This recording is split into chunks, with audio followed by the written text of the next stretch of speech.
Je m'appelle Giraud Fernand.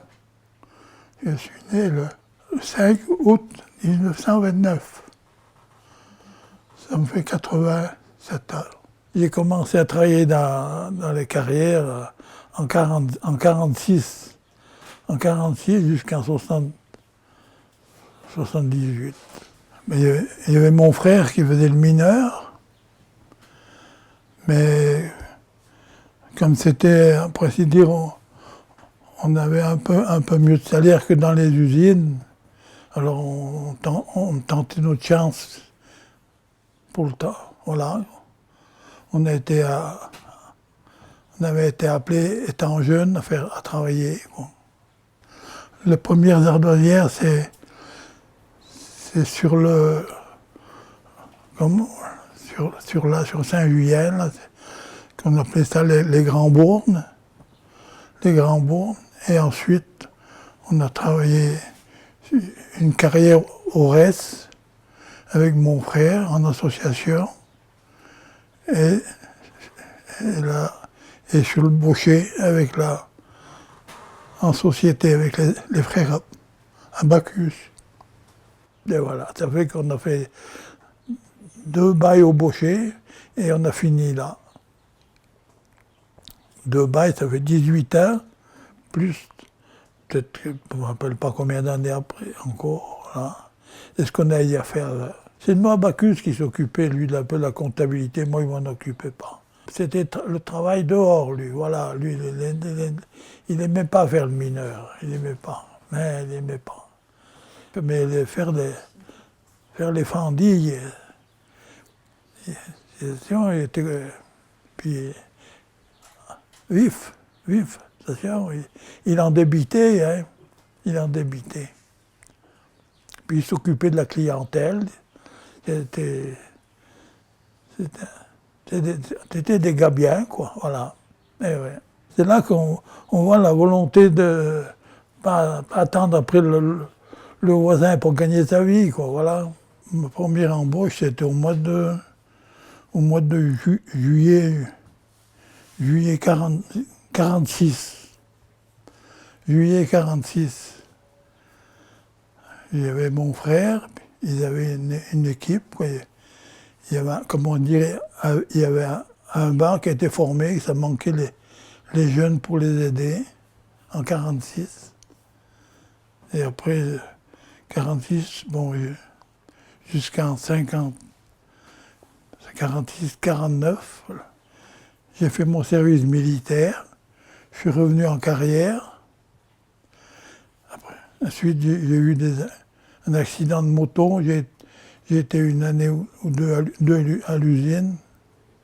Et je suis retourné pour ainsi dire de 58 à 78.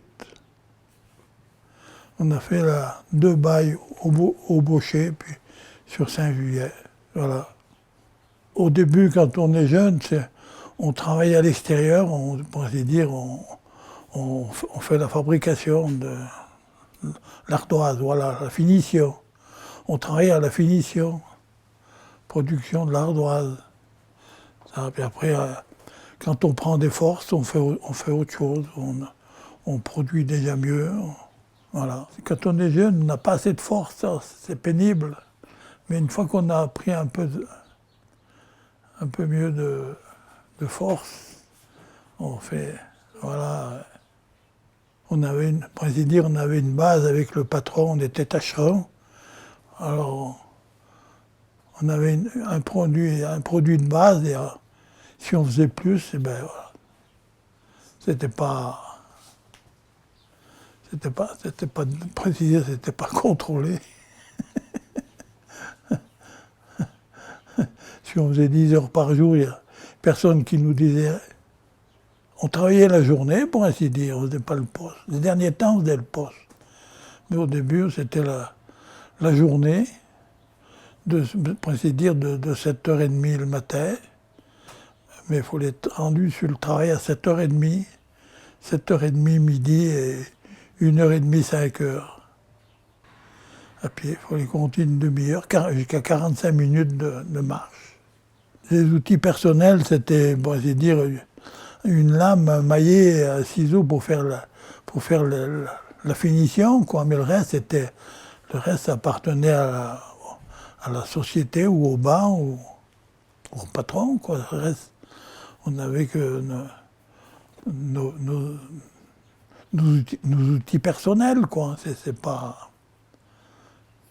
On avait ouais, un blanc pantalon de velours pour mieux l'hiver, pour moins avoir froid ou autre chose. Non, non. On n'était pas habillés par chacun à sa manière. Normalement, on devait porter un casque et un masque à l'intérieur, quand même. Oui. Il n'y avait pas toujours... la poussière, on en faisait... On évitait d'en faire, quoi. C'était plutôt quand c'était le minage pour dégager un carrel, quoi, voilà. C'était là le plus nocif. Moi j'ai plus qu'un poumon. Celui-là, il a séché. Il a séché. Il a trop pris de la poussière, il a séché. Voilà, c'est à qui va. Chacun pour soi, pour ainsi dire. On descendait la pierre, les ardoises, quoi. Je dis bien, là, il y a eu un... Je dis bien, ce gars-là, il a pris vraiment un malaise, on ne sait pas quoi en faire. Ben, tu as dit, il tenait... Il tremblait comme une feuille, alors on dit, ben, j'ai regardé le collègue, j'ai dit, qu'est-ce que tu veux, faut bien faire quelque chose pour ne pas le laisser là. On l'a commencé... On l'avait déjà sorti avec le wagonnet pour le mettre déjà dehors. Puis on lui a donné boire l'agnole. Puis après, il semblait que ça allait déjà un peu mieux. Et puis après, il avait fait une crise d'appendicite. En bas, le patron, il a dit, bon, ben, il a fait l'hospitaliser, puis il avait une crise d'appendicite. Puis il n'a plus revu. Il est reparti chez lui. Je l'ai accompagné. J'étais avec lui, là, voilà, tous les deux. Pour pas le... parce qu'il fallait ou l'attacher ou sur la benne, ou l'accompagner. C'est la seule fois que j'ai accompagné un malade, voilà, sur la benne. L'ingénieur, il venait nous rendre visite, puis il repartait, puis voilà. Il a dit, je ne veux pas vous empêcher de travailler. Parce qu'on était vraiment on travaillait avec le trop de volt intérieur, on n'avait pas le droit. Normalement, c'était le 48 volts maximum. Et on avait le 200. Et oui, c'était défense. Alors, mais ça, c'est les derniers temps qu'on avait la laveleuse, elle marchait avec le 220, quoi. On était éclairé avec du 220, normalement, on suivait on suivait le mouvement, quoi, voilà. On prenait un plaisir d'aller faire un travail comme un autre. 79, j'avais 50 ans, puis je dis, bon, ben, je fais encore une année pour Raymond, que lui, il a une année de moins, pour qu'il puisse avoir l'âge de la retraite. Lui, il avait 50 ans, moi j'avais 51 ans. Voilà. Alors je suis resté une année de plus. Alors après, avec l'ingénieur, il a dit, bon, ben, on va quand même trouver une sortie. Il nous déclarait moniteur. Voilà. Il voulait avoir 30 ans. De fond, quoi. Mineur de fond, si c'est extérieur, c'était 35 ans, je crois. Si ceux qui travaillaient extérieur. C'est un métier comme un autre, quoi. Mais avec avec Maurice, je crois ils avaient compté plus d'une centaine. On était plus d'une centaine d'ardoisiers autour des années 50. Plus d'une centaine. Dans le bassin, quoi, entre le Baucher, Maurice, Saint-Juillet. Ah ben, on expédiait les ardoises jusqu'en Angleterre. Il fallait que ce soit des wagons spéciaux. Des wagons spéciaux.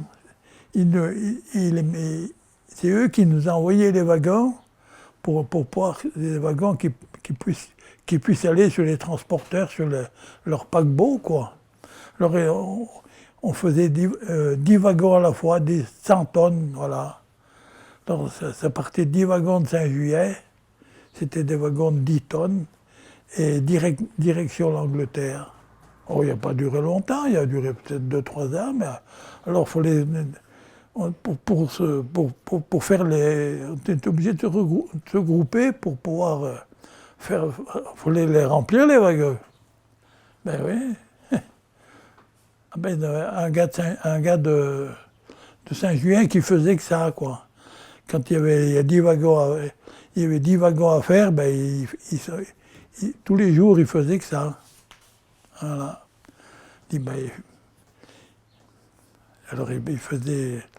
Il dit, ben voilà, moi j'ai ça à livrer, je sais.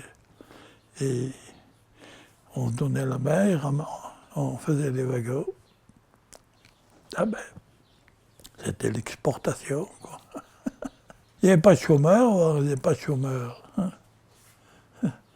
Ça c'est quand le village il a brûlé, là, en 1944, moi j'avais 15 ans. Eh bien, on a été embauchés pour la mise hors d'eau, pour abriter un peu les ruines par là, ceux qui pouvaient encore rester à l'abri. Et tous les jeunes, on était tous embauchés, 14-15 ans. Allez, travailler là en 1944, jusqu'au mois d'avril. Oui, il avait dit, le chef de chantier, dit, bon, ben, c'est juste pour l'hiver, hein, c'est pas... Mais ceux qui veulent travailler, on les a employés. C'était la mise hors d'eau pour le village qui avait brûlé, quoi. Alors il y avait Villers-Clément, il y avait Villers-Gondrin, il y avait le Baucher, il y avait Pont-à-Mafré. Tous les jeunes, ils traînaient pas les rues. Et oui, on était toute une période, voilà. On était jeunes.